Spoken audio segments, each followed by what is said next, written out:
عادتیں نسلوں کا پتہ دیتی ہیں۔ ایک بادشاہ کے دربار میں ایک اجنبی نوکری کی طلب لیے حاضر ہوا۔ قابلیت پوچھی گئی، کہا سیاسی ہوں۔ بادشاہ کے پاس سیاستدانی کی بھرمار تھی۔ اسے خاص گھوڑوں کے استبل کا انچارج بنا لیا جو حال ہی میں فوت چکا تھا۔ چند دن بادشاہ نے اس سے اپنے سب سے مہنگے اور عزیز گھوڑے کا متعلق دریافت کیا۔ اس نے کہا نسلی نہیں ہے۔ بادشاہ کو تعجب ہوا۔ اس نے جنگل سے سائیں کو بلا کر دریافت کیا۔ اس نے بتایا گھوڑا نسلی ہے لیکن اس کی پیدائش پر اس کی ماں مر گئی تھی۔ یہ گائے کا دودھ پی کر اس کے ساتھ پلا ہے۔ مسئول کو بلایا گیا۔ تم کو کیسے پتہ چلا استبل اصیل نہیں ہے؟ اس نے کہا جب یہ گھاس کھاتا ہے تو گایوں کی طرح سر نیچے کر کے، جبکہ نسلی گھوڑا گھاس منہ میں لے کر سر اٹھا لیتا ہے۔ بادشاہ اس کی فراست سے بہت متاثر ہوا۔ مسئول کے گھر اناج، گھی، بھنے اور تندور کا اعلیٰ گوشت بطور انعام بھجوایا۔ اس کے ساتھ ساتھ اسے ملکہ کے محل میں تعینات کر دیا گیا۔ چند دنوں بعد بادشاہ نے مصائب سے بیگم کے بارے میں رائے مانگی۔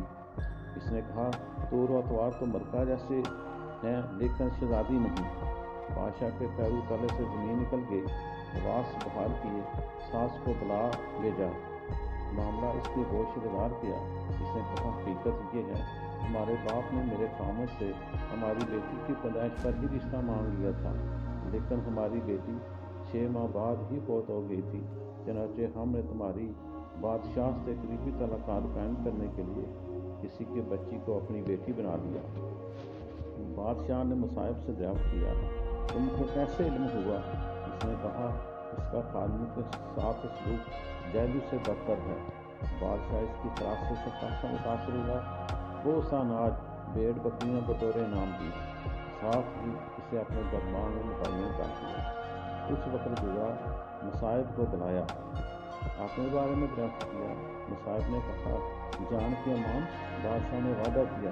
اس نے کہا نہ تو تم بادشاہ زادے ہو، نہ تمہارا چال چلن بادشاہوں والا ہے۔